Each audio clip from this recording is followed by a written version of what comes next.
sorry. Did I break your concentration? Somewhere between science and superstition.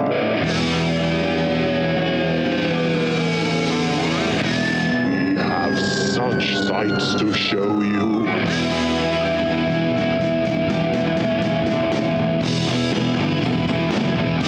Strange Eons. Welcome to Strange Eons Radio. That's Eric Morgan over there. Hello. That's Vanessa Williams over there. Hello. I'm Kelly Young. Hey guys, how's everybody doing? COVID-y, I guess. I mean, I don't have COVID, but... My COVID is active. Somebody scratched my COVID. I can't reach. No, I don't know. I don't know. I feel like I'm in such a slump because it's now just reality. Yeah. And it's like every day is just, I've stopped even caring about like medical updates and just like, I don't know. I don't know what to think. Everything's the same. Yeah, strange. I mean, could be worse. You could have asshole neighbors or something. I hear some people do. I am lucky and do not. I don't have any neighbors. Yeah, I have neighbors, but they're fine.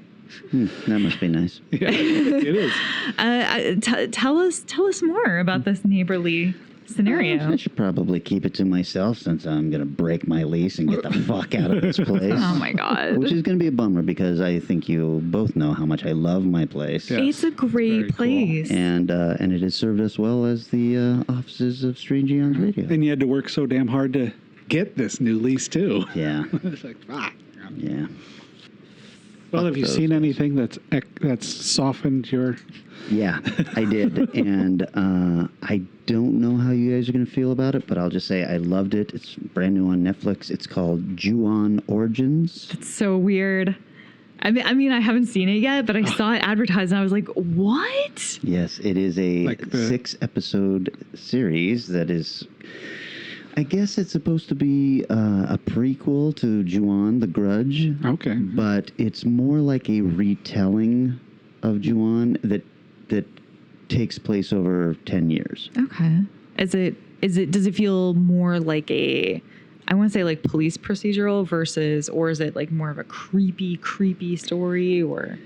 I'll say this, 3 episodes in, I wasn't sure I was going to keep watching it. It is, if you know the history of the movie Ju-on and The Grudge here in the U.S., it is when something violent happens in a place, then that energy stays there. And if you even just walk into the house where this happened, a piece of that energy comes with you. So it's part haunted house, but then you have become haunted by the negative energy in this home.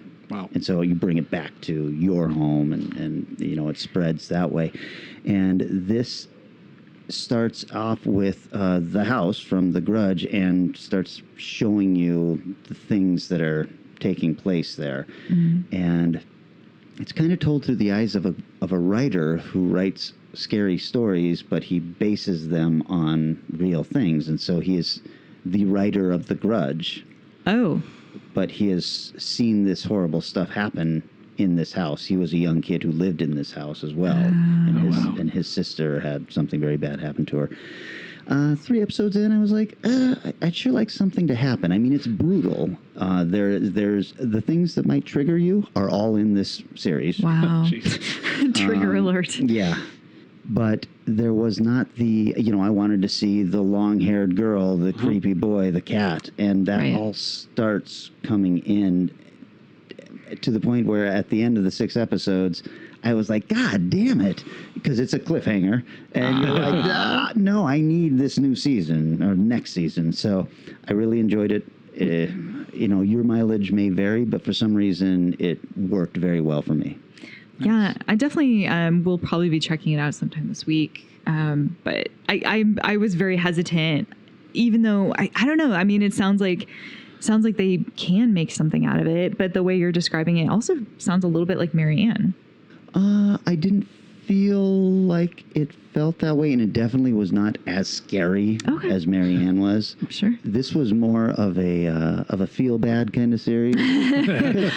So when I want to be really down in the dumps. Well, some fucking awful things are happening. Right. You know, Build up if that I say energy. the things that might trigger you, you might say, well, geez, that makes me think of rape. Yes. Right. Yes, that happens. Yeah. And it's on camera. That makes me think of abuse or, violence against women. Yes, all of that. So all of that stuff is happening. But then it's like, oh, did that bother you, Kelly? Wait till you see this episode. Oh my God. So you kind of are like, holy shit, what's going on in Japan that they're coming up with this kind of fucking shit? I mean, but yeah, like from having read some of the graphic novels that are coming out, the manga, the really, really, really twisted stuff, is it? Junji Ito? Yeah, Uda.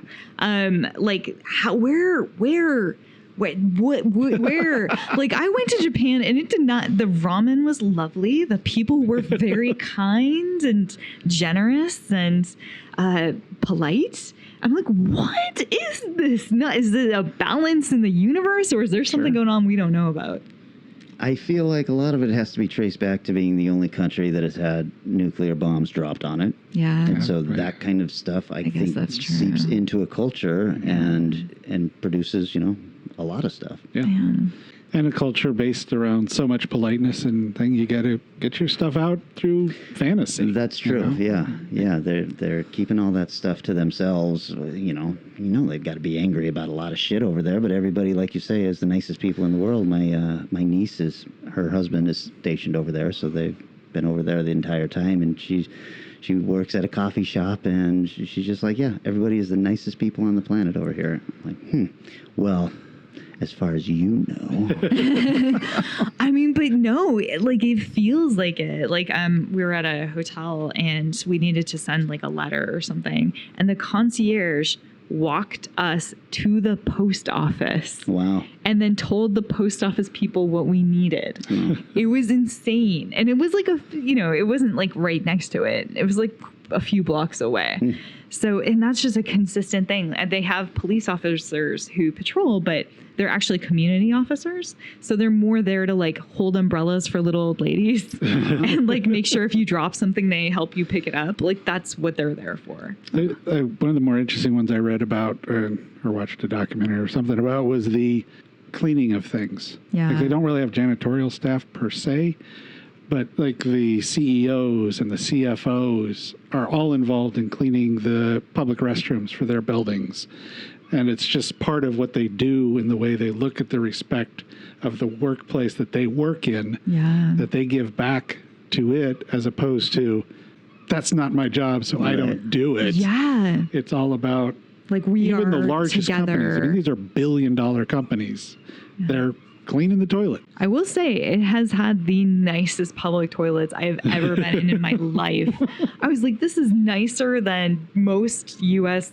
toilets I've used. And this is in a park in like a weird cement building, and it's still freaking, it's singing at me. Like it's how good it is. Wow. Well, I think we bagged on Japan enough, you guys. And what did anybody else see? So I haven't fit in as much watching as I'd like because I've been playing a game called Last of Us. Oh man, I have heard a lot about this. Well, the sequel just came out and I'd never finished the original. So I really want to go back and play through. And it's a really incredible game. It's probably about, 25-ish hours worth of content, the first one, if you just go straight through it. And, it's neat because it's got this twist on the sort of zombie story element where it's plants, plant zombies. What was the M. Night Shyamalan movie? The Happening. But it's Trees not are coming just for you. dust. It's like, like it lays spores in people, and then the people like rise when they're like, plant brains and like try to bite you, and then you become a spore person. And it's pretty, I don't know. It's been a really fun ride. I just finished it last night. But that's taken up a few hours for me. What platform do you play? I was on PS4. Yeah. It has been a long, long time since I have had any kind of home gaming. system. Really? Do you know if The it's first PlayStation was the last one I had. Oh wow. That I was in your same position until I still started doing video game trailers, and then I had to catch up. So now I own the only thing between the first PlayStation that I own and the PS4 is nothing. So I was given 3 Xboxes, all of which red ringed. All Wow. of them. Yeah. I've One had- lit on fire. Wow, that's all I've done the Xbox. I've never had a red ring. I've never had any problems with them at all. I think it's me, so I will never buy an That's good. Xbox because Seems like a good idea. yeah, I'm pretty sure there's some mojo between me and Xboxes that are no good. Like I would rather have like their controller system rather than a Yeah. triangle, X, circle, whatever. But forget it. Are you going to get the weird ass gigantic PlayStation 5 when that comes out?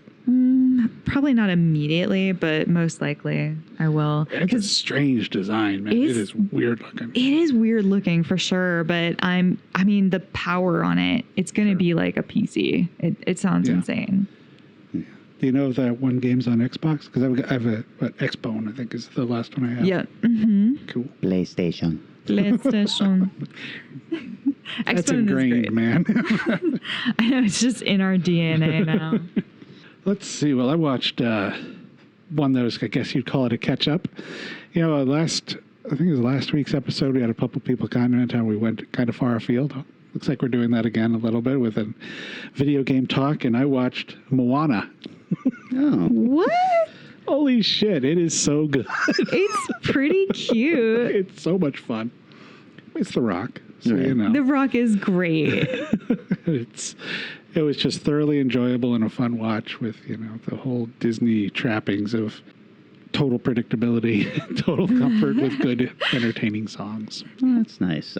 For some reason, I have missed like Moana. I've missed Frozen. I haven't bothered to watch any of those. Frozen's good. I Frozen's thought really I'd good. seen Frozen until like a couple months ago and put it on and was like, I have not seen this movie.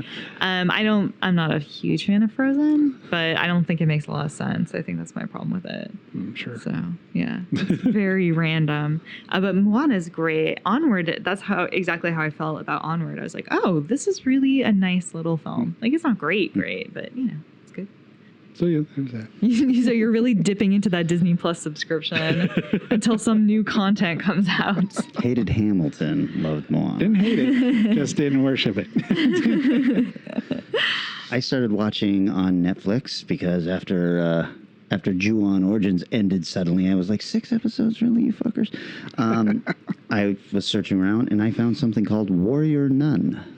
Oh, I have seen all these trailers for it, but it looks so stupid. It's, I'm only 2 episodes in. You very well may be right. I'm struggling with it. I know it was based on a comic book, but I also know... Is it? Yeah. I also know that it strays far from the source material. Too So there's, you know, some good battle scenes and stuff like that. I guess I thought it would be taking place in the Middle Ages or something. Oh, it's modern? Yeah. Oh, geez, so did I. That's what I thought, too. Yeah, because I'm sure there's got to be like swords and stuff involved. Does she get a holy gun? There's like energy swords. It's very strange. High-tech battle warrior nuns Man, I don't know about this. with a high religious content because they are, you know, battling for God. Sure. Sure. So is it like what's the movie series you like so much with angels and devils and Christopher, or not Christopher? Oh, I but, don't like the series. I love the movie movies. Prophecy. Yeah, movies, Prophecy. Is it like prophecy, or is it like preachy religious based stuff? It's more like, yeah, they're not selling you on God. It's not But Kirk they're- Cameron isn't starring in it. Oh God. But it seems clear that God exists. But it's they're not recruiting you. They're not having you join their legion of warrior nuns. No. Do they at Well, least have not cool? me, because You're a dude. thank you for noticing finally. I've known all along. I just didn't want to say it out loud. Do they at least have good costumes? Yeah, they have very cool costumes. Okay. And, Well, it's, there you and go. it's shot well. It's it's interesting, but I would stop at outright saying it's good. Right. But who knows? Maybe I felt that way about Ju-on too. 3 episodes in, I was ready to let it go. As always, Vanessa, these are just my opinions. Your mileage may vary. I know, but my opinions tend to be fairly either close to yours or completely different. True. There's no middling from what I've been able to tell. Okay. So Does that mean you don't have like another thing to watch since you were gaming all? I really have been mostly gaming. I watched Lego 2 with my mom. It doesn't live up. It didn't really hold up, but I mean, I do really enjoy the one joke of Chris Pratt versus Chris Pratt. And one is like the cool version of Chris Pratt who like knows dinosaurs and stuff. And the other one who's just nice, like slightly chubby, like Community version or Parks and Rec, thank you, version of Chris Pratt. So I do like that intersection, but the rest, my mom liked it quite a bit. Oh, she did. Oh, that's good. She did enjoy it. She said she liked it more than the first one. You should probably have your mom looked at. This is probably the first signs of dementia. What I will say was surprising is she had also gotten Once Upon a Time in Hollywood, and I warned her. I was like, this is not your movie. I'm just saying it's a lot of violence because this is the woman who is Little Miss Disney. And she said it's like one of her favorite movies. Wow. She loved it. Nice. She loved it. And I was like, what is happening right now? It's the power of the pit. You can't stop Yeah, watching. that's true. It is an He incredible film. It's kind of almost his return to Thumb and Louise level of hotness in that movie, man. He's the cool like a guy. cool He's rough Gotta be, dude. he's our age, right? older, yeah. He's So, Yeah. He's like in his 50s, yeah. fuck, man. Yeah, no shit. He does a break. lot of See what weed. you have to look forward to, Kelly? Speaking of Pratt, Yeah. kind of watched one that missed originally and probably would have been all right if it stayed missed. Jurassic World. Oh no. It's just doesn't work. I mean, the final battle, the Godzilla-esque battle at the end is a lot of fun. And it avoids the Transformers problem of blurring everything together so much that you can't see what's going on. But the Chris is completely wasted in that film. Oh, for sure. It's like a caricature of what they think he is. Yeah, well, you could have stuck any good-looking action hero guy in that movie, and it wouldn't have made a damn bit of difference. He brought so much to Guardians of the Galaxy. Yeah. How do you make Jurassic World and go, we're going to make you very boring and one note, no humor, nothing real interesting? You're just going to be there. Like, I'll take my $20 million check and be there. Is Jurassic World the most recent one, or is that the... No. Oh, okay. I There's a can't even sequel. remember. I've seen all of them in the theater. I cannot for the life of me remember what the second one even's about. Hold on a second. So, this isn't the one where the volcano is going to blow and they have No. to say, Yeah, that's the one I remember the best, Right. too. This is the return to Jurassic World, sort of, where I thought I he's kinda- training the raptors. Oh, and they're going to be used for military applications. Yes. This is how you know that you'd probably end up being the bad guy in a movie. Because I watched this, and when I found out that they were like, we send in the raptors instead of human troops, I was like, this sounds like a damn good idea to me. Why is everybody against this? Let's send dinosaurs in to do the dirty work, but keep our soldiers home. I just don't understand, I mean, at that point, you might as well just roll dice at each other, Well, Or do robot you go. jocks. well, that's how wars will be fought now. It's all going to be drones. Yeah. So, I guess that's true. But you're still going to kill people with them. well, I'm not. But I mean, thanks for no, I'm looking right sorry. at me when you said that. But You did say you are the bad guy. watching this did lead to the desire to revisit the original Jurassic Park. Hold up so goddamn well. That has got to It's be so one of the good. greatest screen reveals Oh, yeah. ever shot. Yeah. When they first drive up and Sam Neill first sees the dice, I was like, so well done. And Jeff Goldblum is absolute gold in that movie. Right. There's, it's funny because I did the same thing. I recently rewatched it, and it is an incredible movie. Mm-hmm. It's so airtight. Like, the whole plot is perfect pitch, perfectly designed. And even though it's older and you're like, oh man, I bet the dinosaurs look like crap now. They don't. Like, they look great.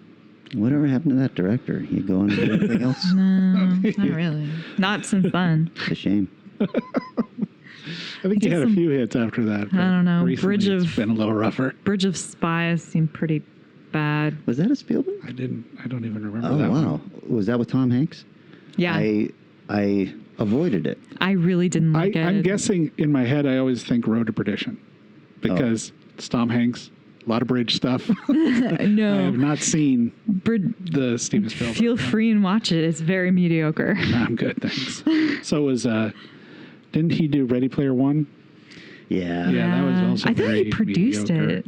Did he direct it? It looked and felt exactly like a Spielberg movie from the 80s, just not done Sure. as well. I mean, the way it moved, There was everything. way too much, and it was just down insulting. to people sitting in the back of an ambulance at the back of the end of the movie with a giant crowd Yeah. around. It's like, oh man.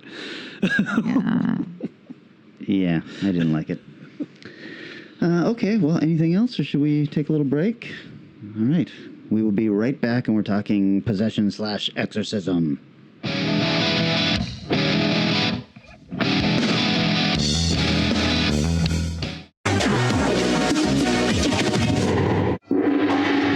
Victory. The evil Chen and his Anachondri worshippers were banished to the cursed realm. But someone or something made it through.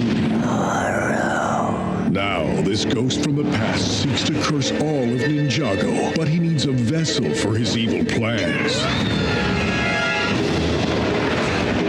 How are we supposed to fight a friend? Let me show you. Whoa, Lloyd's got through puberty. That's not Lloyd. You four were not my first pupils. What? There was one before you. Moro, the master of wind. Now, the ninja must take the fight to the next level. Master the lost powerful martial art of air jitsu. Find a way to free Lloyd of his possession and save Ninjago from a ghostly doom. The most haunting season of Ninjago yet. Possession.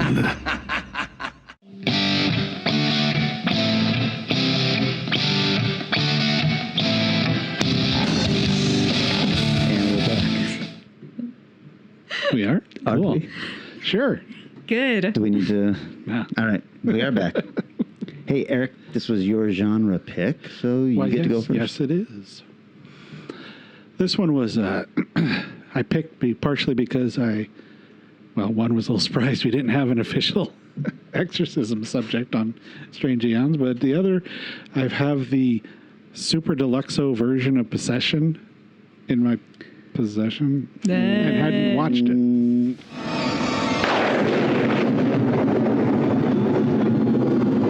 Beyond the realm of human desire, there is a darkness. Well, that's why I'm with you. Because you say I for me. Love opens to absolutely unknown horizons.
have a copy. That film is so hard to pin down. Yeah, it's Not anymore. Really? A couple years ago, it was released again. Yeah, this is Oh. the Mondo Vision release. Yeah, with the cool little book and the pull holy string crap. to get it out of the slipcover and all this shit. Whoa. It's nice. It's well put together. I can't wait to hear what you think of this. Oh, wait, did you choose this? Yeah. Okay. I was just noticing that I missed some. I missed some. Can you do a quick Rotten Tomatoes check for me on this one? Certainly can. Couldn't really find any budget or box office, which isn't. Although it did something like a couple million or something in the U.S., but we'll get back to that because that's a very, very different version. I was going to say, is it a European primarily release? It had all kinds of release problems. Okay. All right. Video nasties and all that kind of stuff.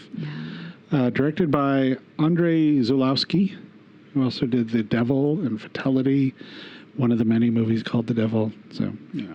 Not My the Devil? No, definitely not. And the interesting title of My Nights Are More Beautiful Than Your Days. Whatever that is. He's a Polish director who had to flee Poland to be able to continue to make movies. So he got into some trouble with the government there. He also was a writer on the film with Frederick Tooten, who really had nothing else. Not listed in Rotten Tomatoes. I'm just having a hard time pulling it up. Yeah, I don't know why it's not popping up. Maybe that's why you... I looked it up and it's like, nope, not there. But on Wikipedia, I found them mention that it has an 85%. There you go. Wow. Yeah. Okay, so critics probably loved it. I can see that. At the time, they didn't. That's probably a retrospective, more current reviews. The leads are balls out, complete performance from Isabella Adjani, I pronounce there, who went on to stars in lovely films like Ishtar, Subway. Before that, Camille Claudel, which I do remember seeing is quite good, and Klaus Kinski's Nosferatu. Oh, right. Oh, yeah, I remember that one.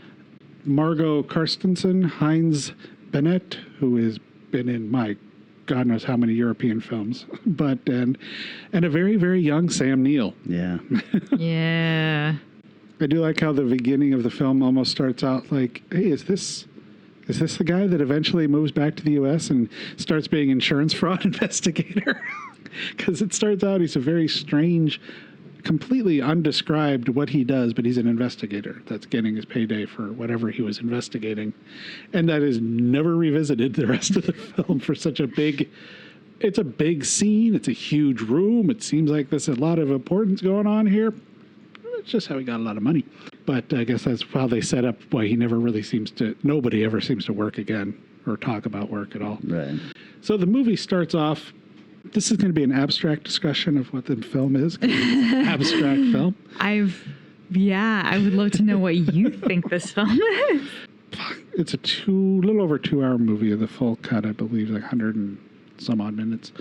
But it's almost like Kramer versus Kramer for a while, or I can see that. The War of the Roses, where it's two divorced couples just being complete dicks to each other. Although he starts off as numero uno Mr. Dicko in this and being verbally abusive and just nasty as hell.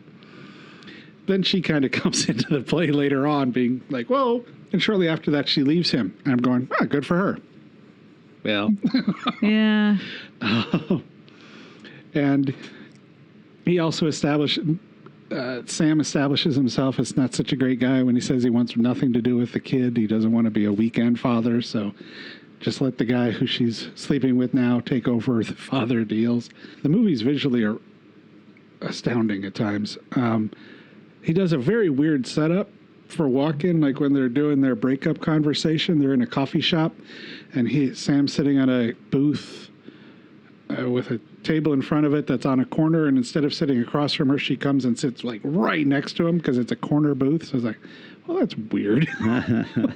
It looks cool, though, so I'm sure that's why it was directed to do that. To put it mildly, the acting in this movie is over the top.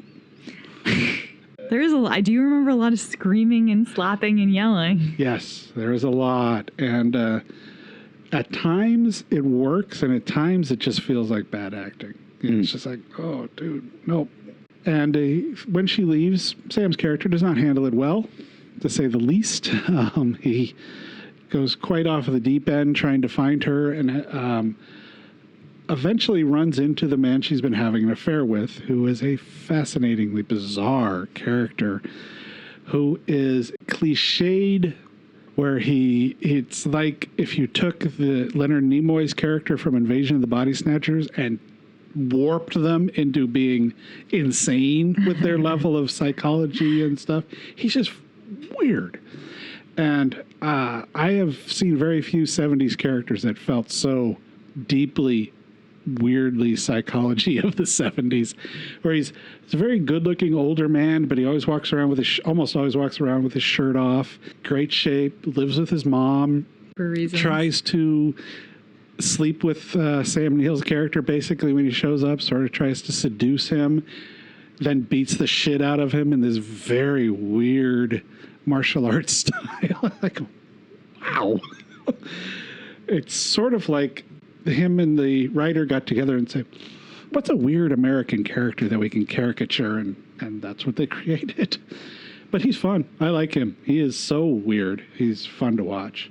When another dramatic breakup happens, because she goes back to him, because they never seem to be able to not be in the same apartment together, and randomly show up with no intention. There's not an intention where you see beforehand where somebody seems to be thinking, well, maybe I should go back. No, they just show up, have dinner sort of together, and then break up again. And as she's going outside after he smacks her around uncomfortably for a while, there's a giant car wreck. It's like, just in case this breakup wasn't dramatic enough, here you go. Let me say by this that I absolutely love and absolutely hate this movie. Yeah, that's fair. So if it sounds like I'm attacking it and overly praising it, yes.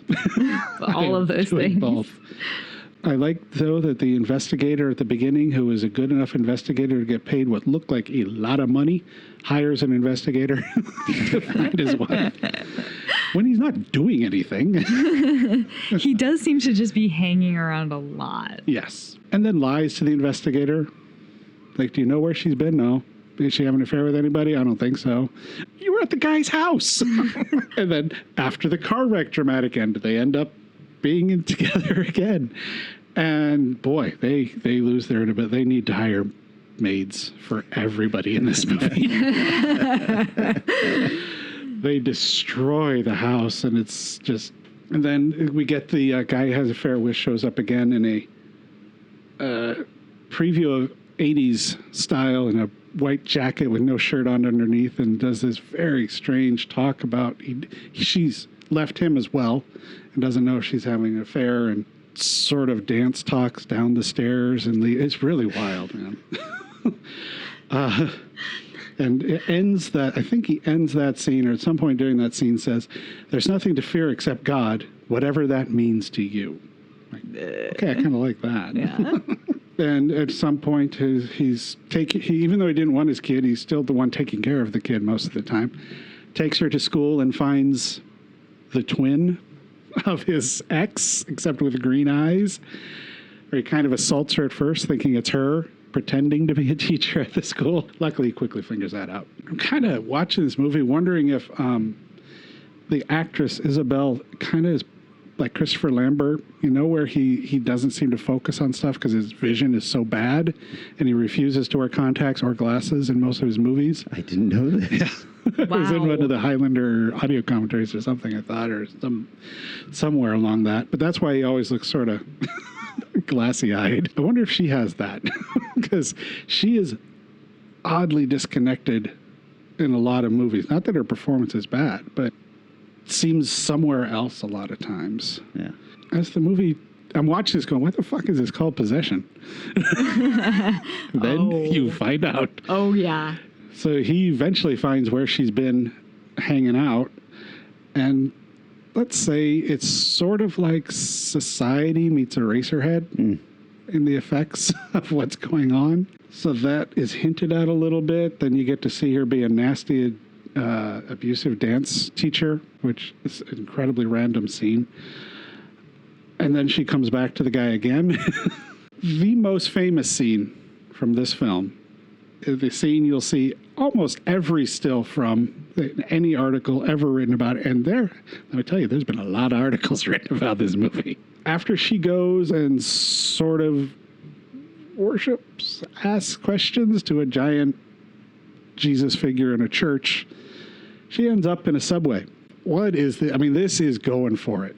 This is somebody absolutely going for it, and not Nicolas Cage is approaching what the lady does in the subway scene.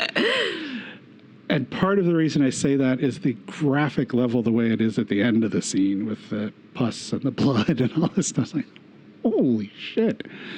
I was like, okay, she's trying to give herself an exorcism, maybe? It's an incredibly bizarre scene to watch, and it works, and it's memorable. It won her a bunch of awards from Cannes and a few other places. Boy, even if you just sort of passively watch this movie, you're going to find that scene really interesting. One thing I noticed that's really bizarre is the apartment where Eraserhead and Society meet. The sound design is incredible. It's really, really interesting. I made a silly, speaking of Nick Cage, hey, let's do a remake of this. Cast Nick Cage in her part. Got a very different film. Very different. So I won't go into details about the ending. It is graphic and bizarre. It's so confusing. I don't even know how you would describe it. And goes on for a long time. Yeah. It's kind of like, Return of the Jedi seemed to, or Return of the King had like 5 endings. This one has what feels like an ending, but the movie still goes for like 20 minutes at least. Yeah. I remember feeling that way too. So the way the movie is described by the director himself, so this will help in your definition of what it's about. He wrote this film while going through a divorce. Oh. Or almost immediately after a divorce. Sure. And it was a particularly awful divorce. And so he wanted to work out his problems through his art. It was such a hard shoot for him, and he had such a difficult time dealing with what he'd created and what he was making and going through in life that he attempted suicide after the film was completed. And obviously he didn't succeed, but things he was trying to get across were the devastation for people, but then also the devastation that children go through. So it's very, like I said, the beginning of it is very practical as a divorce story. It's still a little weird and very stylized, but it's very much a over-the-top divorce story. And then he goes more allegorical by the end and just gets a little... So you can see it's like the anger towards his wife comes out a little bit in the way that movie ends. The film's compared frequently to Antichrist, Cronenberg's The Zoo, The Brood, and Bergman's Scenes from a Marriage. Now, if you've seen at least 3 of those movies and throw them together in a blender, you do come out with something very similar to what he made. He was mentally exhausted by the end, which probably led to the suicide attempt. Interestingly, the monster design, the creature design, Carlo Rambaldi, probably most famously known for helping create E.T. What? Wow. I mean, I can really see the thorough line in the wrinkling from one creature to the next, that rubbery texture. There perfect. you go. Just make E.T. really slimy. And wasn't it like a weird color too? I can't remember.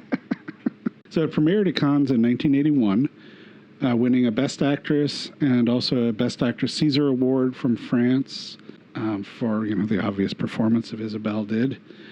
I did find another fun little review that I liked from Phil Noble Jr., whose name is something to do with Fangoria. I don't know if he's still involved because that big old dust-up over at Fangoria the last few weeks, but it's as if Klaus Kinski climbed into Sam Neill's handsome skin and takes it on a very dark ride.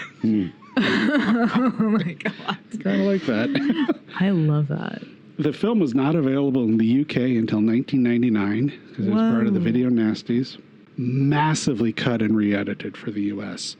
The final version, the one I watched, was 124 minutes. Wow. The version released in the US was 84 minutes. Wow. Made the exact same amount of sense, too. So most of it was 84 to 97 or 81 to 97 minutes, depending on where you watched it. The reviews from that time frame are pretty brutal. It's not well received. So I'm guessing that 87 is probably from the last 10 to 15 years of reviews. It was not well liked. But you cut off 40 minutes out of a movie, you're going to severely limit it, even if it doesn't make a lot of sense at 124 minutes. They did a weird thing for the Mondo release. There's 2 soundtracks that were made. One of the soundtracks is not the director's approved version and is included just because Mondo, let's throw everything in.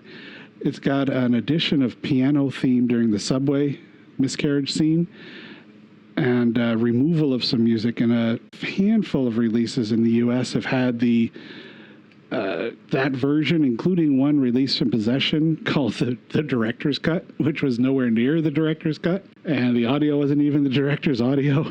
It does have the director's approved version on there, as I'm kind of, that looks weird. We'll go back and watch the subway scene with the different music might be very bizarre because I can't see piano music being played over that scene. So that is Possession. I think you've all seen that one, right?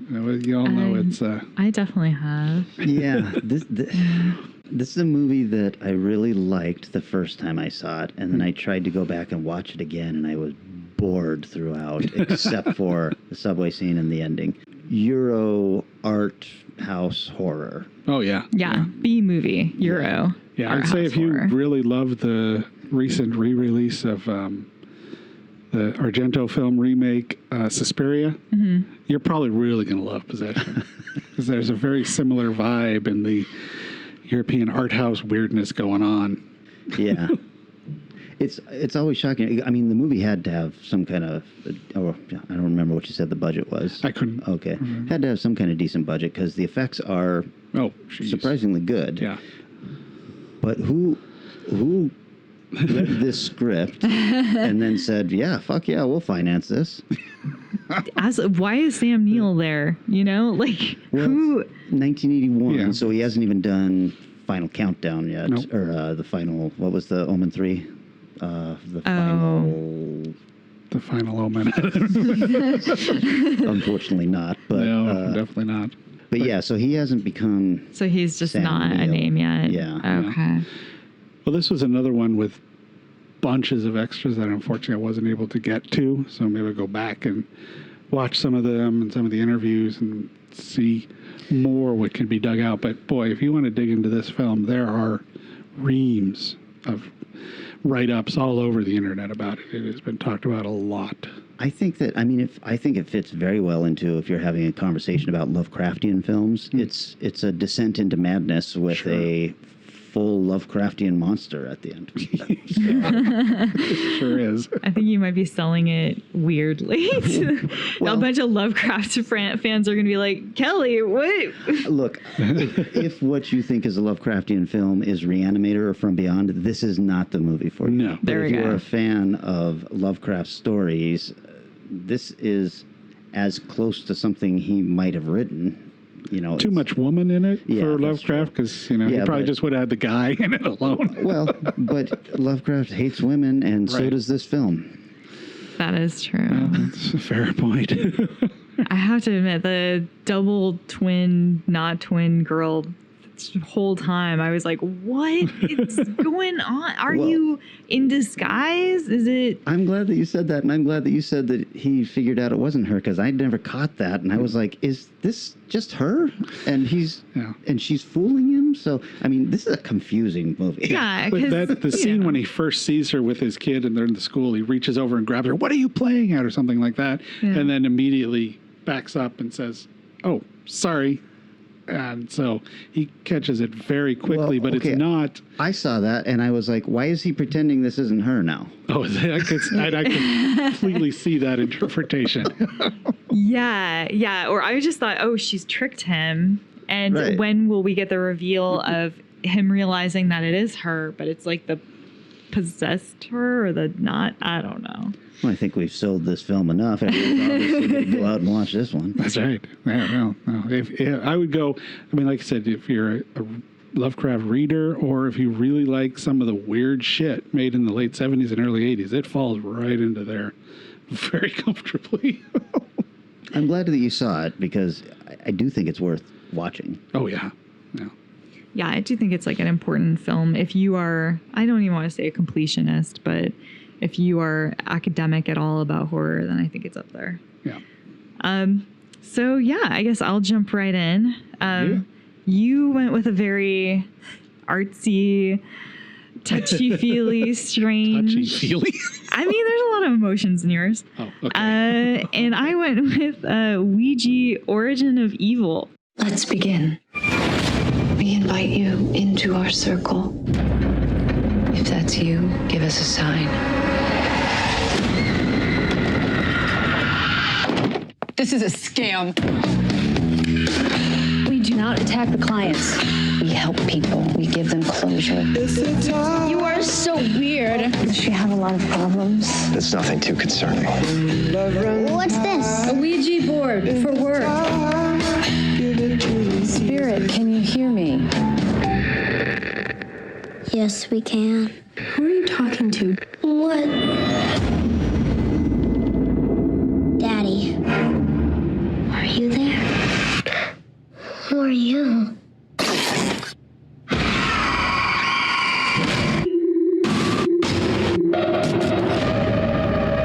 Your sister's taking you to school today. I don't want to go! I want to stay here and talk to my friends. What friends? I'll show you. Are you here? Something is happening that we can't understand. I'm concerned about your girl. What's this about, Father? What are you doing? I'm not doing it. The spirit world is dangerous. They were watching us all of those years. By using the board, you've opened up a portal.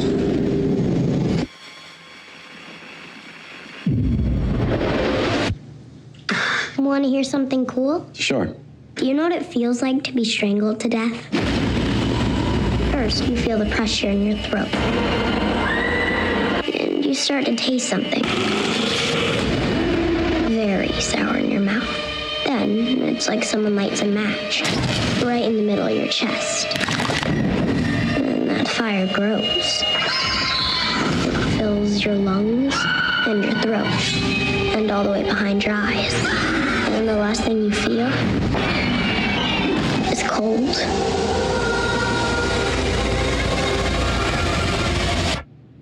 Good night, Romeo.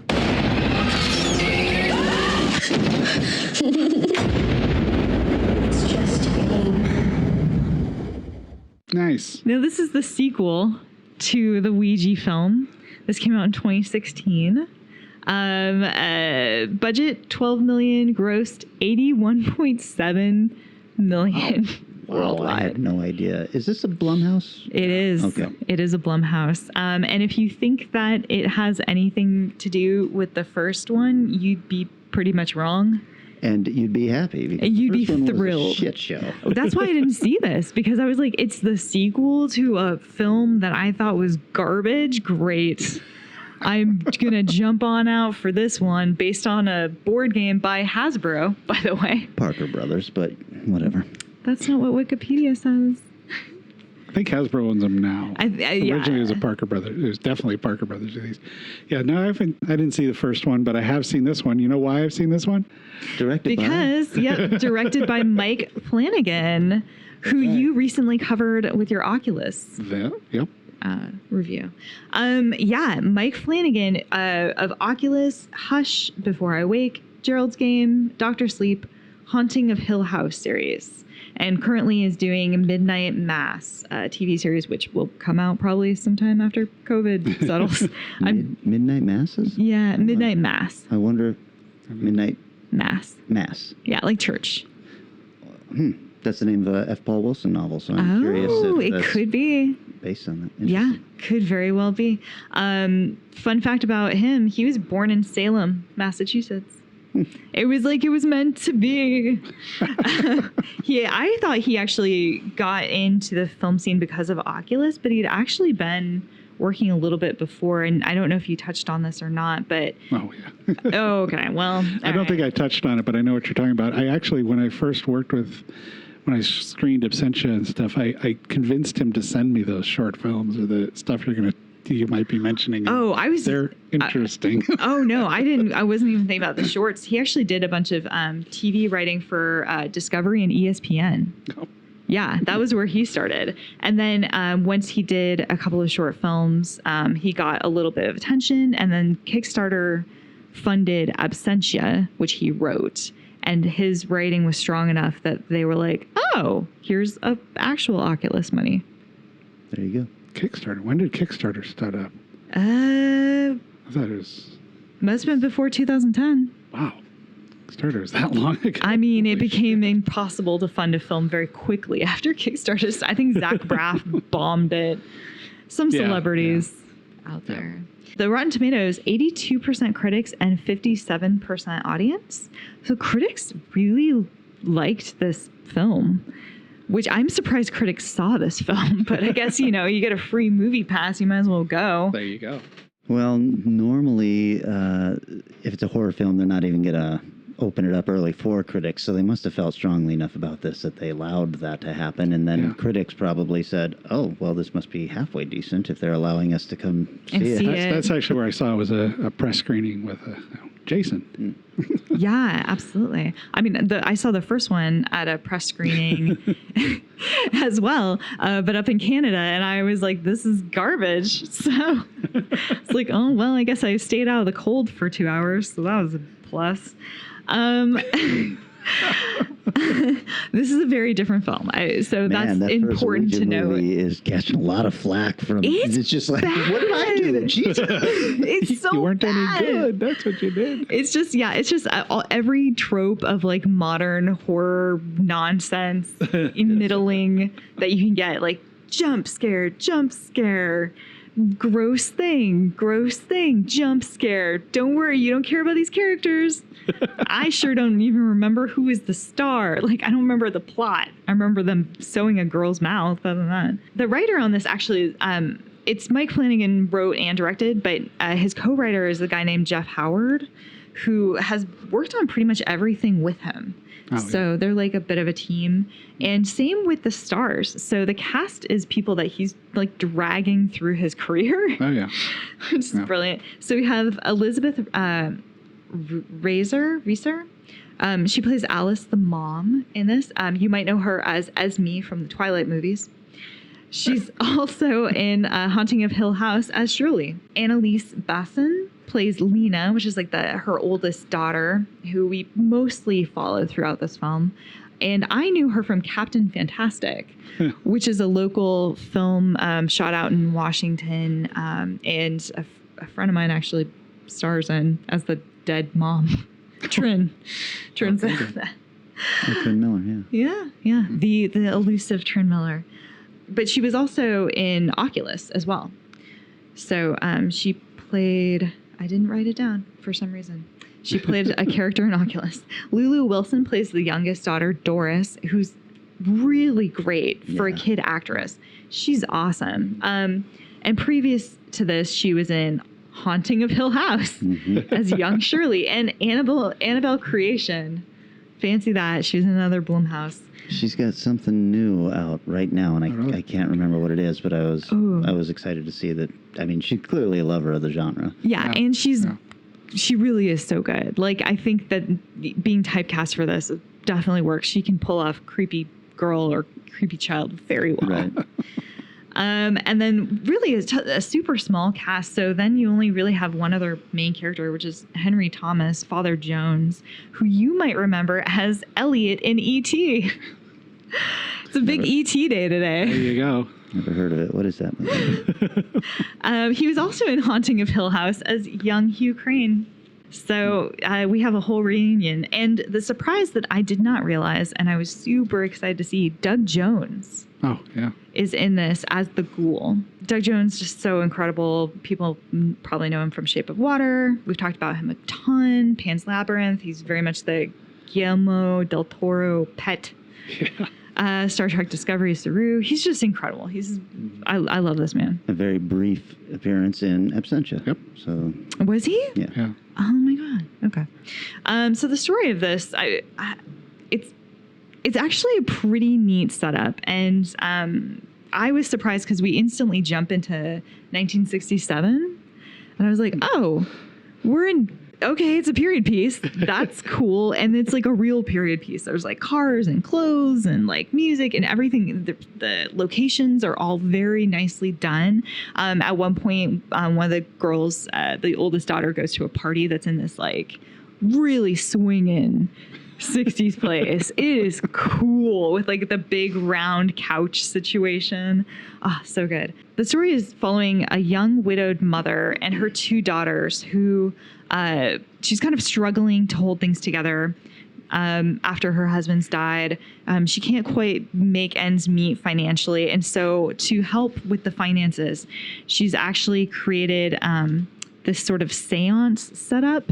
So people can come in and get their, get in touch with the spirits who they didn't get a chance to say goodbye to or whatever. She pulls out the crystal ball and they have an experience, like things shake and the table moves and beings appear.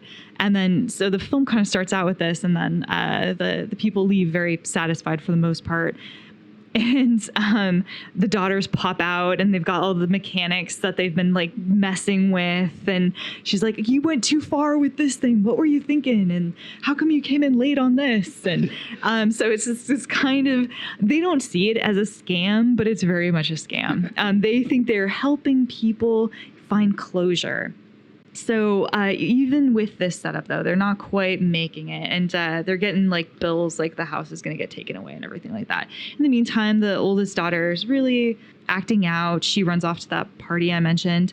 And there she comes across the game of Ouija. Her friends pull it out. And they go over the 3 rules that apparently exist, which is don't play in a graveyard, don't play alone, and always say goodbye, which apparently, trivia, does not exist for the real game. They made it up for this movie. Nice. It's still cool.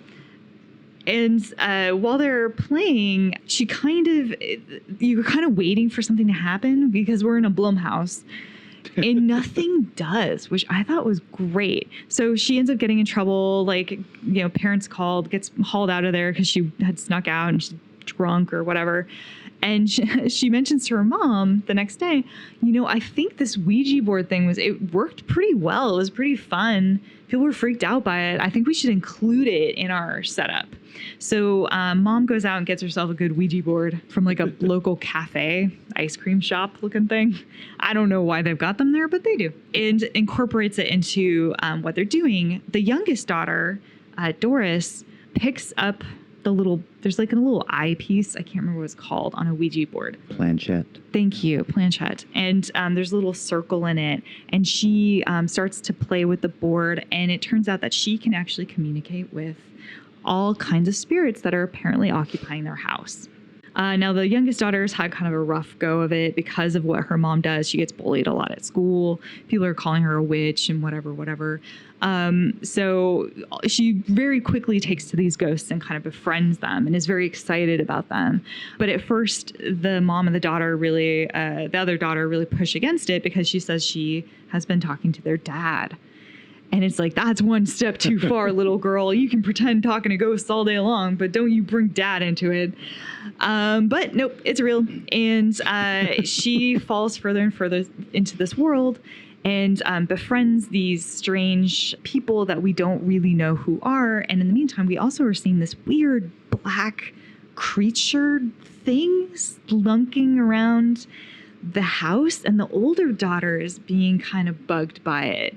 And it's like pulling cover. It's so creepy. I've not been this creeped out by a horror film in a long time. How they did this creature just is so nice. Like, they don't show too much of it, so often you kind of just see glowing eyes, and it just works incredibly well. The younger daughter, there's a kind of idea that some of these ghosts are tricking the younger daughter, and her neck starts to hurt, and of course she uses the little key thing to the placenta. Essentia. Planchette. The planchette.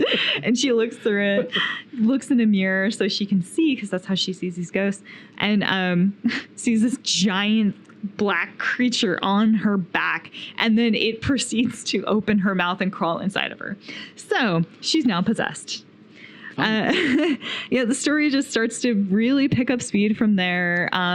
Little girl getting real creepy, getting really freaky, watching a lot of TV with static on it. Very, just sitting there late at night. Yeah, normal. Making threats to the older daughter's potential boyfriend, love interest, telling him really horrifying things to scare him off. And I kept thinking I was going to murder him. Oh my God, what is happening? Ghosts. Jeez, that was terrifying. You have that planchette thing? We can take a look at. The sink is talking to us. The spirits are here. They're responding. Does anybody know a Billy?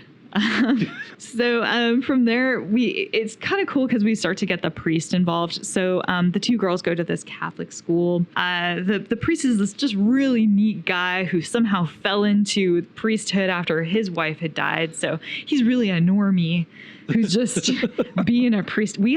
All the Catholics out there know what this is.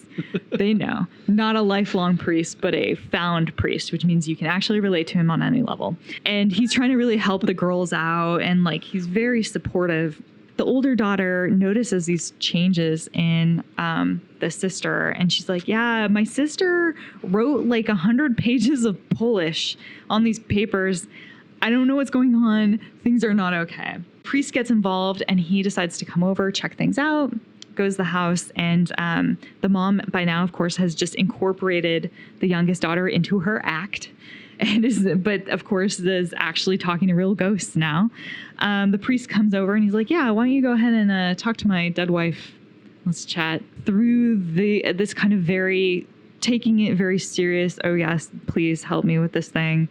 He finds out that, of course, she is not talking to his wife. She is talking to something else.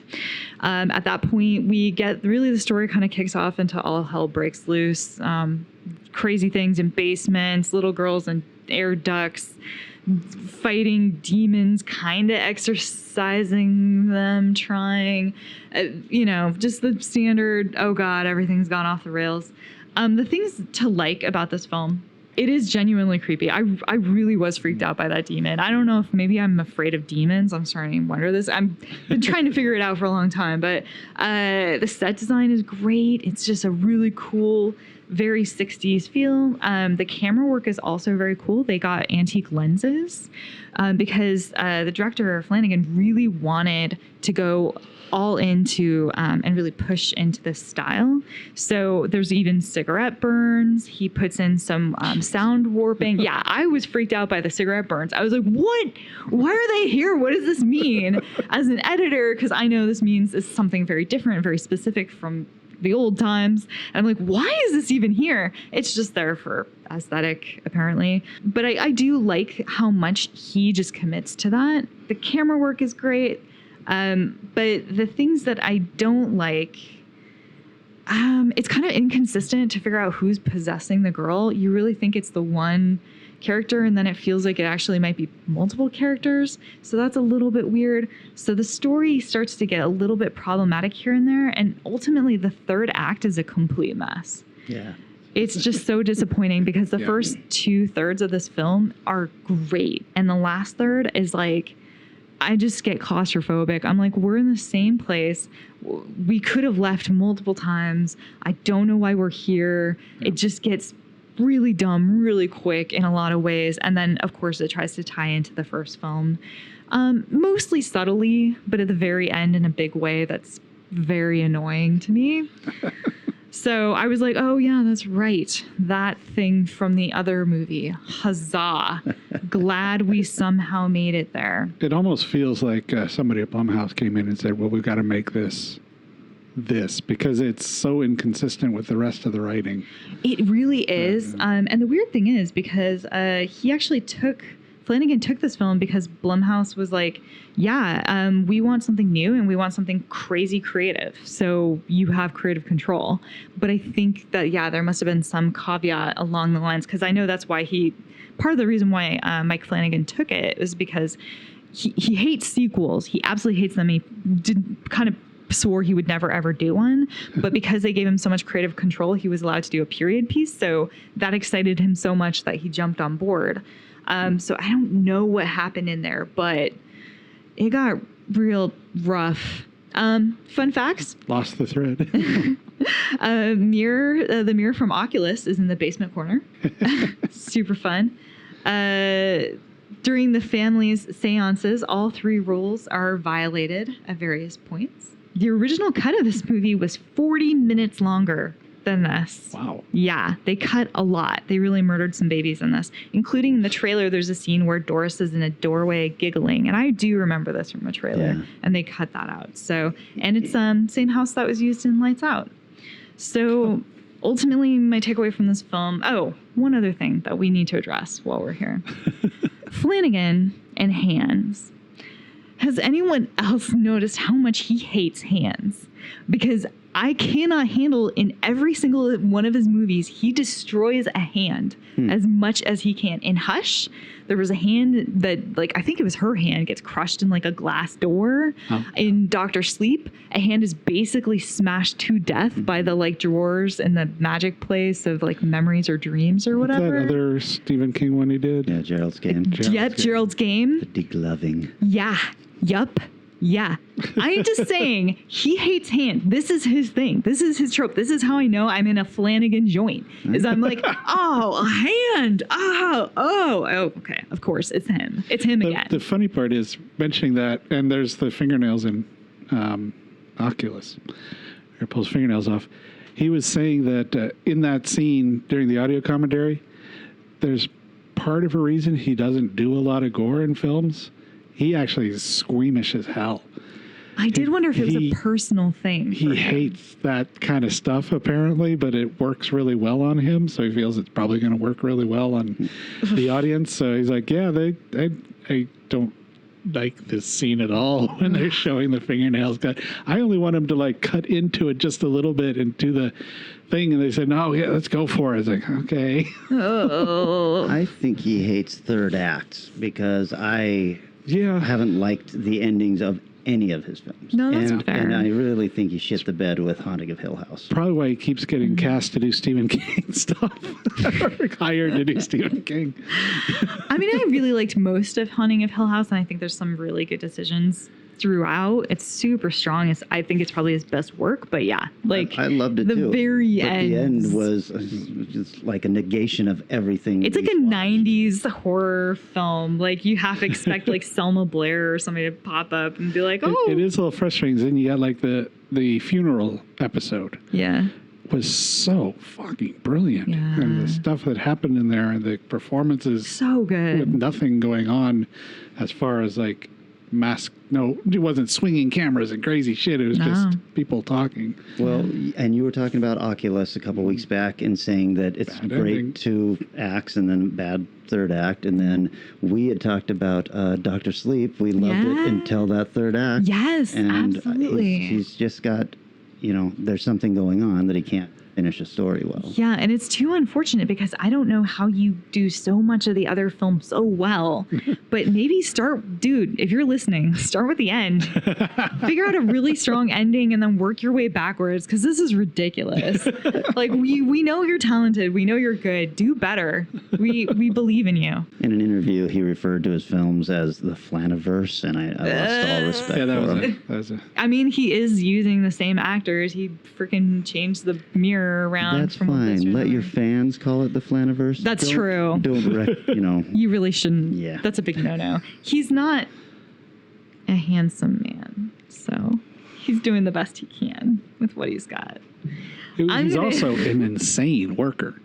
Is he? I mean, I believe it. He's always done so doing much. shit, and he's been really, really, really fast. I think he's fallen into the thing that he loved, and he feels like, oh my God, I'm actually doing it. Mm-hmm. Like, I gotta just go. Yeah. Yeah, I mean, I'm looking forward to, Haunting of Bly House and what's the Stephen King one he's working on right now? I can't remember, but I'm looking forward to them, but I'm prepared to be wowed and just then turn him off 10 minutes before the end. Boy, I will say this: he knows how to work with kids, right? He does. Jesus Christ. Lord, man. Yeah, he pulls some amazing performances out of kids. Yeah, Before I Wake, I thought was probably his strongest film. I did like the ending of that. Oh, well, there you go. I don't think I've seen that. Oh, it's very good, but it's a little kid actor, and the kid is just fucking amazing. Yeah, it's got all kinds of rights problems and stuff, so it's not readily available. I think it is now. Is it now? Yeah, I think it's on Netflix or something. So. Oh, yeah. Yes. Netflix probably said, we're going to solve your distribution problem now. Right. How big of a check do they need? Right. So, yeah. you chose a toy tie-in film. I did, I guess. Well, I chose Battleship for my movie. What? The possession of battleships. Wait, what? No, I just think it's interesting if you think about it. That Ouija series is based on a toy. It is weird. I love the toy. I have the toy. I have an original Parker Brothers, and I've got a really cool planchette that is the screaming face from The Exorcist, because of course that's how all that starts in The Exorcist. Yeah. I do not believe at all that you can contact the spirits with a Ouija board. Right. And so the people who take this stuff seriously, and you should never play with these things, my answer to that is play with them all you want. If you're bringing demons into your life, that's on you, and you're already doing that. I will say, like, I've stopped using magic 8 balls because they started. Something was weird. Really? Yeah. I felt something weird. I was like, I'm done. Aren't there only 4 answers possible? Were you getting there's something like more six. It's than a the little other 4? I think it's a 12-sided thing or something. Yeah, like that's quite a few. I don't know. Yeah, no, all that we only aside, get 4 answers.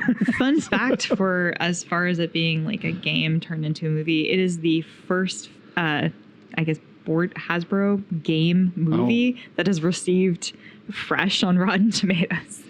Yeah, I do remember this being pretty creepy, and I thought it was fucking brilliant to have her look through the opening of the planchette So to see into the smart. ghost world. I was So like, this is smart. how you make this interesting. Yeah, and using a mirror to figure out what's behind you through it. Oh, it's just so good. Yeah, there's some great moments. Okay, well, I went completely different with mine. With brand Battleship. new, and it is called Extraordinary. Why don't we see ghosts every day? Ugh, leave me alone. Most hauntings are so small, they go unnoticed. Hi, this is Rose's driving school. Maybe you could have a chat with my daughter, just to find out what's up with her. My name is Martin. Oh, Jesus, Mary and Joseph. Martin, she's floating. She's floating, Martin. I know. What is evil?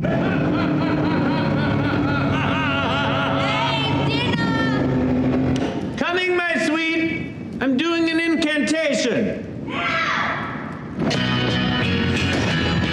Hear me, powers of the night. The blood moon is nigh. This bloody moon better make me bloody rich. This is a satanic ritual. Satanists. I woke up in the morning. To break the spell, we need ectoplasm. You just have to let the ghost inhabit your body. Like in Ghostbusters. Oh, I haven't read that. The plot thickens. Why does it have to be so unnecessarily gross? Black magic. Your girl's got something. Prick. Black magic.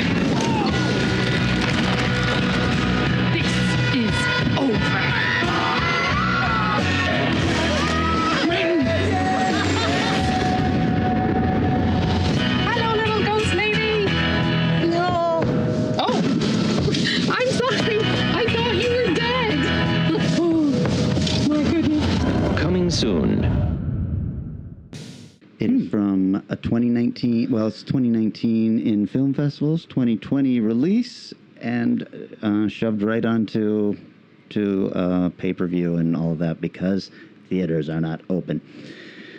Do you think it would have been a theatrical release? I think it would have been a small theatrical release. Nice. and probably would have done okay. This feels like, well, of course, there's no longer that kind of release anymore. This would have fit very well in the days of the Full Monty and stuff like that. Okay. Could find no budget information. It has a $224,000 box office, which I'm guessing was Ireland, because that's where it's from. Rotten Tomatoes critics, 98%. Whoa! Audience, 77%. And you guys will both love this movie. Mm. It was written and directed by Mike Ahern and Enda Lohman, who are this is their first time doing a feature. They have nothing else really to show for this except for a couple of short films that are not available to watch. It stars Maeve Higgins, who has been on a ton of Brit series, including one that I want to check out, National Lampoon's Radio Hour. Huh. Which is Really? it's some kind of European National Lampoon show as a series. Barry Ward has done a ton of British series, 50 credits, but most of them were things that I have not heard of. But he's a handsome in an interesting kind of way, so I imagine he plays all sorts of handsome men. Yeah. It also has Will Forte. Oh, jeez. Who has been in MacGruber, Saturday Night Live, 30 Rock, Last Man on Earth. He was in Scoob as Shaggy. He's so good in that. That's why you wanted to see this. You're not selling me yet. I brought that up because of you, Eric. Oh, I know. The focus is on Rose, who is a very sweet and lonely driving instructor in rural Ireland, who also happens to have a supernatural gift. She can talk to the dead.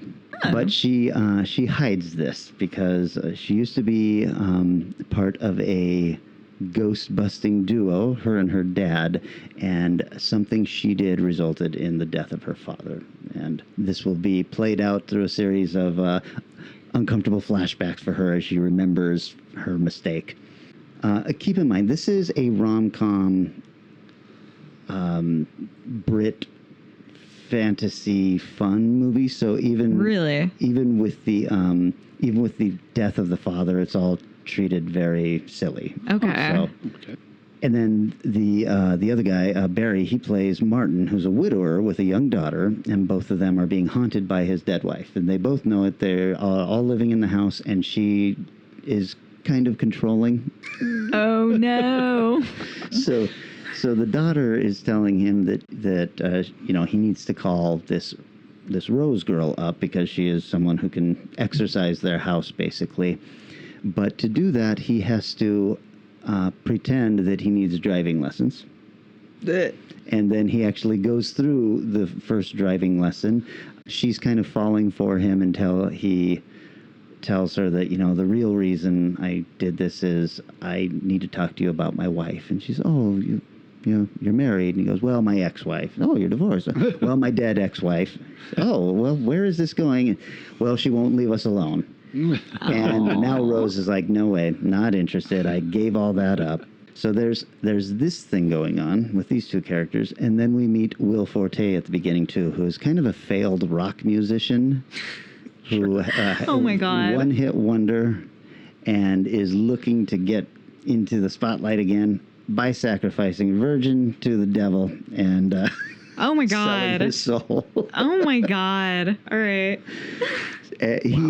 He's an excellent washed-up rock star because he actually calls on Rose because he knows that she has these powers as well, and he tricks her as, making it a driving lesson. But he literally cannot drive, and within about 10 minutes, he has given up trying to learn how to drive. I do like that actually is a thing, a conceit in the film. It's such a weird thing, too, because she shows up at their house with her vehicle. Yeah. And then puts them in her vehicle and is trying to teach them how to drive this way. And it was very strange. I'm like, is this how driving lessons go in Ireland? In England, Okay. as well. Yeah, it's very weird. You can't. The whole thing is very different to how we do it. Well, so Will Forte has targeted Martin's daughter because she is a virgin. He's got this virgin finding rod. I have one of those. I do too.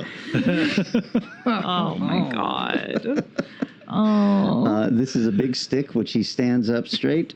He lets it drop, and in the direction it goes, he will then follow that. But that means that at the end of the stick, he picks it up, puts it up again, lets it drop. So finding a virgin will take, hours and hours and hours of him wandering through the countryside. He starts this in his house and lets the stick drop a couple of times as he moves forward until his girlfriend says, "Hey, could you maybe start that outside of the house?"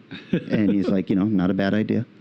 So this is the kind of silliness that is going on. So Right.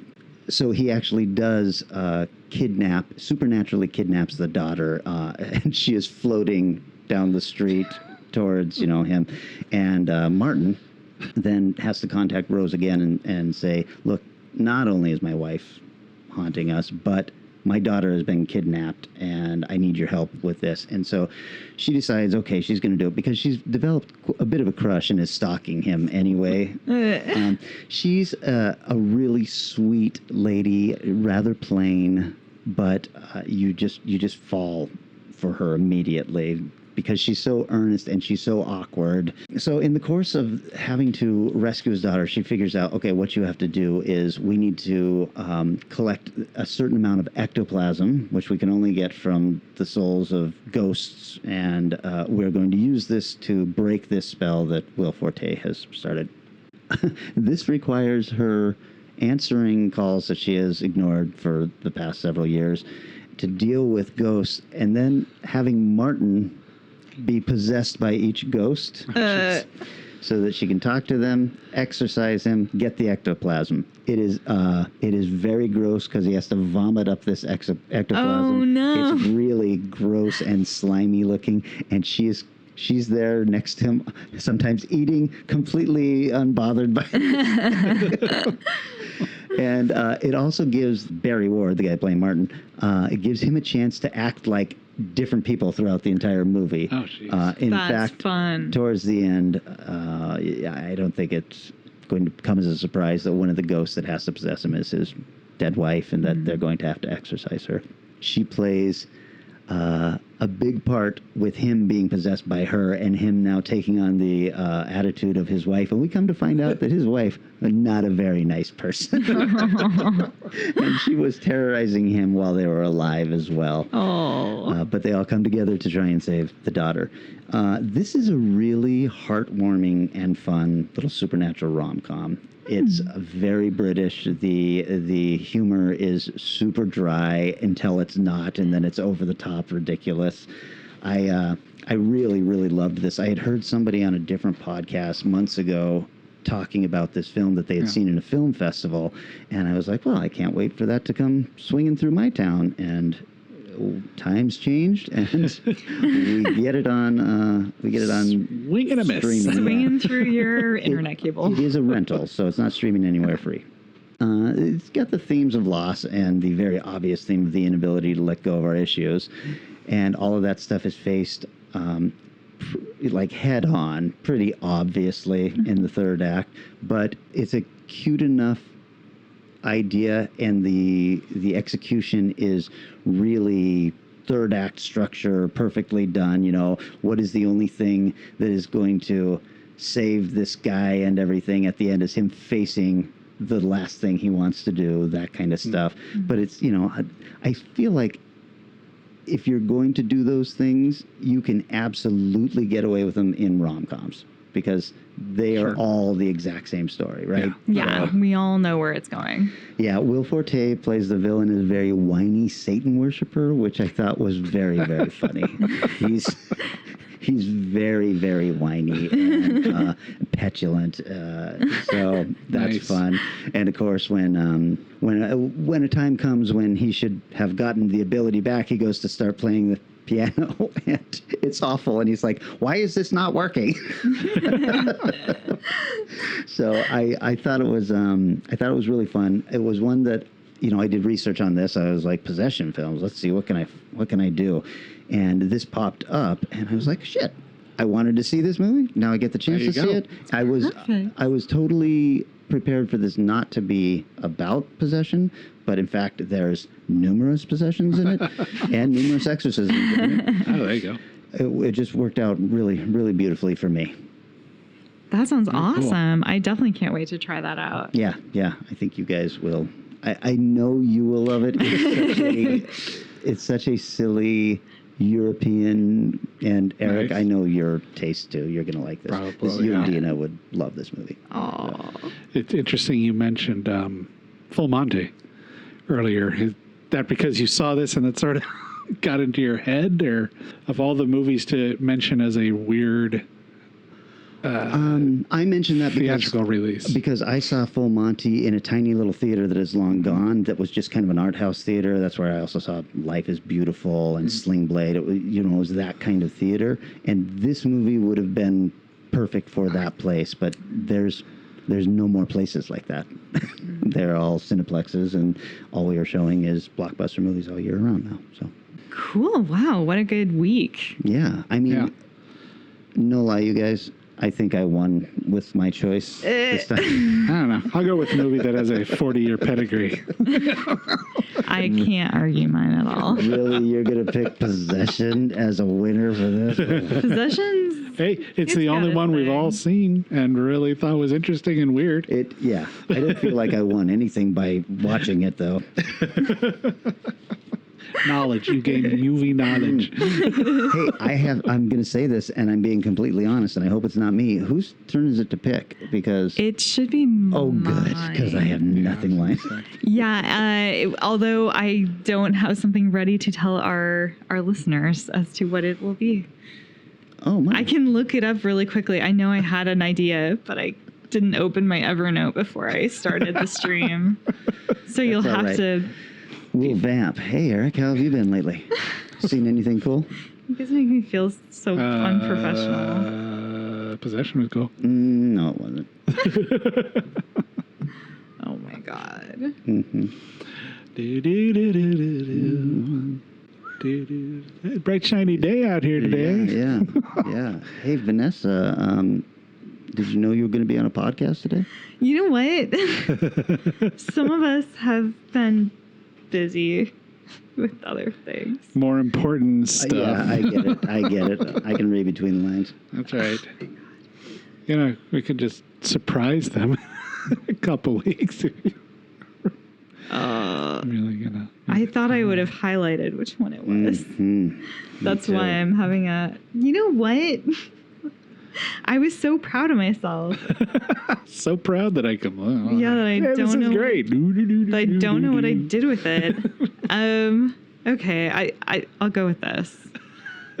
This one. This isn't as great as what I have, No, but I think, can't find it. I think it might be the one. I just... It's, Is it movies with fog in it? You know what? That was not the worst pitch. Okay, so I would like to go for Object of My Eye, Infatuation. So movies with crushes. Interesting. Is it okay? Wow. Does it have to be a crush on a person? Oh. I mean, can you be infatuated with something else? I mean, I don't want it to be like an obsession to like find the lost map of a treasure place. Okay. But I think, I guess it just depends. So I guess that knocks out all of one of our favorite style films where you're obsessed with finding a lost movie or something. Yeah. Okay, well, I like this idea. I think that there's probably a lot out there to pick from. Sure. Yeah, absolutely. Okay. Cool. Well, all right, guys. Thanks, everybody, for the kind words and all of that stuff. Thanks for listening. Thank you guys for coming all the way up here again. I really appreciate that I don't have to drive for these things. So. Yeah. But you didn't have to drive, to do the Zoom either. That's true. That's true. But hey, I do really appreciate you coming up and doing this in person. It does make a huge difference. Yeah. It was definitely, I mean, it was nice to see you guys every week on the Zoom, but it feels so much better to be in person. Yeah. No There's a lot more energy. Okay, so we will be back in 1 week with, I like that, The Object of My Eye. Yeah. That's nice. Okay. You already got a title. Mm-hmm. That's how I knew I probably wanted that one. Because I already come up with a thing for it. Perfect. Nice. Now you know how to play the game. All right, we'll be back in 1 week. Bye. Yep. Our show is recorded somewhere high above Naval Station Everett at the nexus of all realities and is engineered and produced by Eric Margaret. Our theme music is Strange Aeons Part 1 by the band Nightshade and is used with permission. Find Strange Aeons Radio on Facebook, Twitter, and Instagram, and wherever